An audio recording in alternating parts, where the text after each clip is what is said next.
Good morning po. Tayo po'y mag-aral ng salita ng Diyos.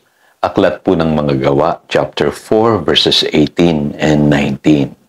Kaya't muli nilang ipinatawag sina Pedro at pinagsabihang huwag nang magsasalita o magtuturo pang muli tungkol kay Jesus. Subalit sumagot sina Pedro at Juan, kayo na ang humatol kung alin ang tama sa paningin ng Diyos, ang sumunod sa inyo o ang sumunod sa Diyos.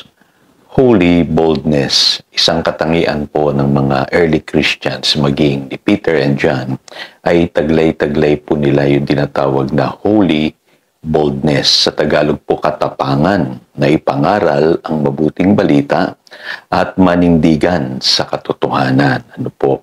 Dito po sa Acts chapter 4 verse 13, kapansin-pansin po yung kanilang boldness. Sabi rito, nagtaka ang buong Sanhedrin sa katapangang ipinakita ni na Pedro at Juan, lalo na nang malaman nilang mga karaniwang tao lamang ang mga ito at hindi nakapag-aral. So, evident po sa buhay po ng mga empowered people o mga taong puspos ng Espiritu Santo, yun pong katapangan na katulad po kay Pedro at kay Juan. Pero nung hindi pa po tumarating yung araw ng Pentecostes, mapapansin nyo po, ang mga disciples po, nung ay mga natatakot o sabihin na natin naduwag ng mga pagkakataon na yon. Pero something happened, nung sila po'y mapuspos ng Espiritu Santo at tinaglay na nila itong katapangang nagmumula sa Diyos. Kaya huwag tayong madi-discourage, mga kapatid. Sa buhay na ito, hindi tayo bibigyan ng Diyos ng misyon na hindi niya tayo i-equip. Kumbaga, kung tayo inutusan ng Panginoong mangaral ng mabuting balita, ibibigay niya sa atin yung kakayahan ng gawin ito. At sa pagkakataong ito, makikita natin na in-equip ng Lord yung mga disciples ng tinatawag na holy boldness. Kaya yan po ang sikreto ng early church. Dun po sa Acts chapter 4 verse 31, nung sila'y takot na takot, sila po'y nanalangin. At ang sabi diyan, and they were all filled with the Holy Spirit and spoke the word of God boldly. Kaya makikita niyo po sa Bible, hindi lamang si Peter and John, maging yung mga disciples, nung sila po'y persecuted, lahat po ng mga believers ng early church, nung sila'y pinipersecute, lalo silang tumatapang. At maging si Apostle Paul, nung siya po'y born again, ay matapang din niyang ipinangaral ang mabuting balita sa Acts chapter 9, verse 28. Kaya totoo po yung sinasabi sa 2 Timothy chapter 1, verse 7. For God did not give us the spirit of timidity, but of power, love, and self-discipline. Dito po makikita ninyo na ang Diyos nag-i-equip sa buhay ng mga mananampalataya, maging sa mga ordinaryong mga taong katulad po natin. Tayo po ay binibigyan ng Diyos ng Kanya pong Espiritu upang maging bold sa pangangaral ng mabuting balita. Huwag po kayong panghinaan ng loob. Tandaan niyo po si San Pablo po, hindi siya mahusay po. He was not a good speaker. Sabi sa 2 Corinthians chapter 11:6, maski siya, alam niya na hindi siya mahusay na tagapagsalita.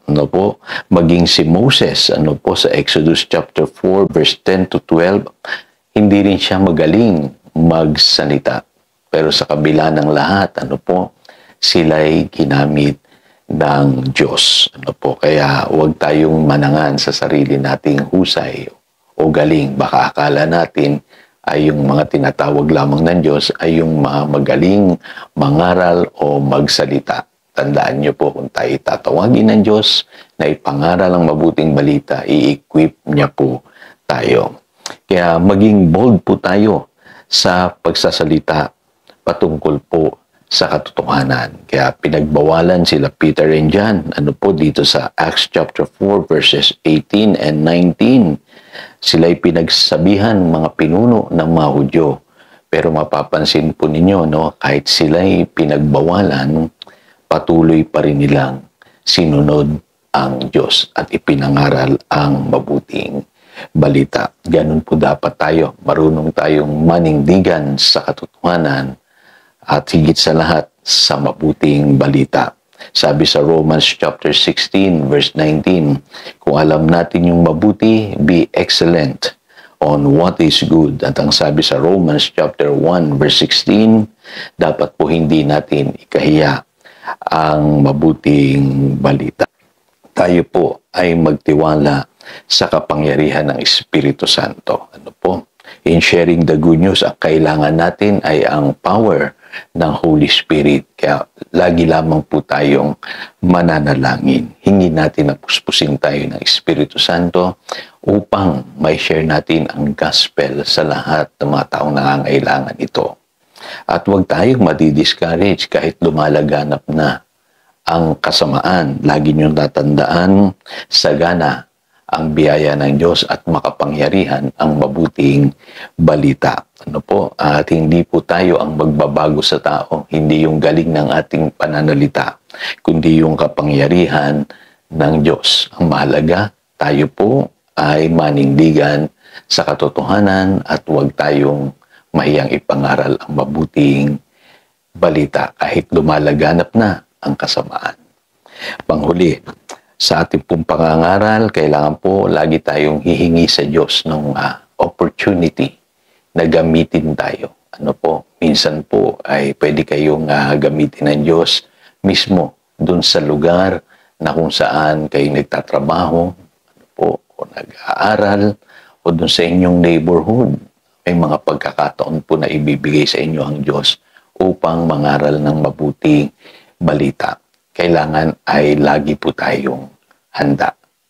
Tandaan po natin, taglay natin ang Espiritu Santo sa ating buhay, kaya dapat po ipangaral natin ang mabuting balita ng may katapangan.